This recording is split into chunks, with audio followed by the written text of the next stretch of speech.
नमस्कार, मैं Bhushan Limaye, chartered accountant और फाइनेंशियल एडवाइज़र।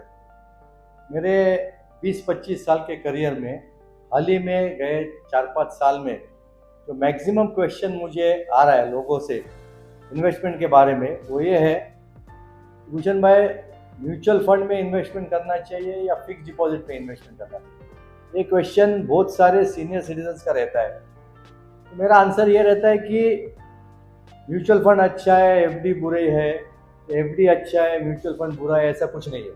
हर एक के रिस्क एपेटाइट के ऊपर ये डिपेंड रहता है। लेकिन इसके ऊपर मैं एक कहना चाहता हूँ कि 15-20 साल पहले फिक्स डिपॉजिट्स के रेट करीब 10, 11, 12% तक थे।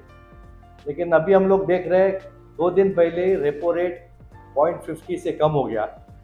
तो रेपो रेट धीरे धीरे कम हो रहा है। जो 20 साल पहले 12 या 11% तक एफडी का रिटर्न मिलता था, वो अब 6-6.5% तक आ गया।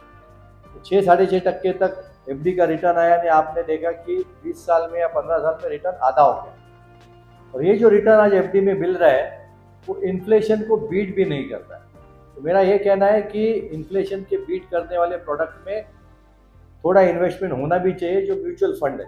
म्यूचुअल फंड में आपको, अगर आप थोड़े लंबी अवधि के लिए, लंबी अवधि का मतलब है 5 साल 6 साल के ऊपर अगर आप रखना चाहते हो या रख सकते हो, आपको लिक्विडिटी की ज़रूरत नहीं है, तो म्यूचुअल फंड एक अच्छा पर्याय हो सकता है। मैं मानता हूँ कि हर एक के साथ बैठने के बाद उनको अगले 2-3 साल में कितना पैसा चाहिए, लिक्विडिटी क्या है, वो हिसाब से मैं उनको 70-30 यानी 70% म्यूचुअल फंड में, 30% एफडी में, या 50-50, ये मैं एक एडवाइस दे देता हूँ। दूसरा ये रहता है कि म्यूचुअल फंड में एक बड़ा एडवांटेज है कि जो प्रॉफिट आप कमाते हो म्यूचुअल फंड में, लॉन्ग टर्म प्रॉफिट, उसके ऊपर एक एग्जांपल देता हूँ। अगर 2 लाख का लॉन्ग टर्म प्रॉफिट है आपको, तो उसमें से 1.25 लाख निकल जाता है, स्टैंडर्ड डिडक्शन है, तो 1.25 लाख निकल गया। बचे हुए 75,000 के ऊपर आपको 12.5% टैक्स आता है। इसका मतलब है करीब आप 12 से 13,000 टैक्स भरते हो 2 लाख के प्रॉफिट के ऊपर। वही 2 लाख का इंटरेस्ट अगर आपको एफडी में आता है, तो पूरे 2 लाख के ऊपर आपको टैक्स भरना पड़ता है। कितना टैक्स भरना पड़ता है? जो भी आपका इनकम टैक्स का स्लैब है, अगर आपका इनकम टैक्स का स्लैब 20% है, 2 लाख के ऊपर आपको 4 लाख नहीं, 40,000 टैक्स आपको भरना पड़ेगा। तो इनकम टैक्स के हिसाब से भी म्यूचुअल फंड में टैक्स कम है, एफडी के इनकम के ऊपर ज़्यादा है।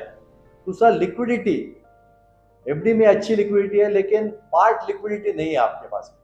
इसका मतलब ये है, अगर आपके पास 10 लाख की एफडी है और आपको ज़रूरत है 3 लाख की, तो आप 10 लाख में से 3 लाख निकाल नहीं सकते हो, आपको पूरी 10 लाख की एफडी ब्रेक करनी पड़ती है। और अगर आप एफडी ब्रेक करते हो तो कई बार आपको पिनल इंटरेस्ट भी चार्ज होता है। म्यूचुअल फंड में ऐसा नहीं है, आप पार्टली भी विड्रॉ करते हो और कोई एग्जिट लोड वगैरह नहीं रहता है। तो हर एक कंडीशन के ऊपर डिपेंड है। म्यूचुअल फंड अच्छा है, लेकिन एफडी में थोड़ा बहुत तो एफडी में इन्वेस्टमेंट होना बहुत ज़रूरी है। मैं ये मानता हूँ एक इमरजेंसी फंड के हिसाब से आप एफडी में इन्वेस्टमेंट कर सकते हो। तो एफडी में इन्वेस्टमेंट होना जरूरी है, लेकिन सभी पैसा एफडी में अगर आप करते हो तो ये थोड़ा गलत डिसीजन होगा। आपको आपके फाइनेंशियल एडवाइजर को मिलना पड़ेगा, उनसे बात करनी पड़ेगी, आपकी रिक्वायरमेंट उनको बतानी पड़ेगी, फिर वो फाइनेंशियल एडवाइजर आपको सही तरीका बताएगा। और एक चीज़ जो मैं बताना चाहता हूँ म्यूचुअल फंड और एफडी के बारे में, लोगों का, इंडियंस का जो भी पैसा इन्वेस्टेड है म्यूचुअल फंड में, उसका वैल्यू अराउंड 80 लाख करोड़ है। उसको हम लोग AUM बोलते हैं। लेकिन सभी लोगों का जो म्यूचुअल फंड में इन्वेस्टमेंट है, डेट फंड, इक्विटी फंड सब मिला के, वो आज के दिन पे 80 लाख करोड़ के आसपास है।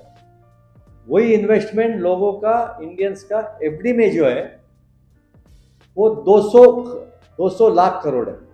80 लाख करोड़ और 200 लाख करोड़। तो आप देखिए, आज भी म्यूचुअल फंड में रिटर्न ज़्यादा होने के बावजूद भी लोगों का विश्वास एफडी में है। तो मैं कतई नहीं बोल रहा हूँ कि एफडी में इन्वेस्टमेंट होना नहीं चाहिए। इन्वेस्टमेंट है, काफ़ी बड़ा इन्वेस्टमेंट है, करीब 2.5 गुना लोगों का म्यूचुअल फंड से एफडी में इन्वेस्टमेंट है। तो म्यूचुअल फंड में भी इन्वेस्टमेंट होना चाहिए, एफडी में भी होना चाहिए। अगर किसी के पास 1 लाख रुपए है तो सभी 1 लाख म्यूचुअल फंड में रखना गलत है, सभी 1 लाख एफडी में रखना चाहिए। आपको थोड़ा स्प्लिट करके रखना चाहिए। वो स्प्लिट कितना करना है वो आपको आपके रिक्वायरमेंट के हिसाब से आपका फाइनेंशियल एडवाइजर एडवाइस करेगा। अगर ये वीडियो से आपको कुछ अच्छी जानकारी मिली है या और कुछ आपको क्लेरिफिकेशन चाहिए तो ऊपर जो नंबर दिया हुआ है वहाँ पे आप कॉल कर सकते हो, आप अपॉइंटमेंट बुक कर सकते हो और 1-to-1 भी हम लोग कोऑर्डिनेट कर सकते हैं। Thank you very much.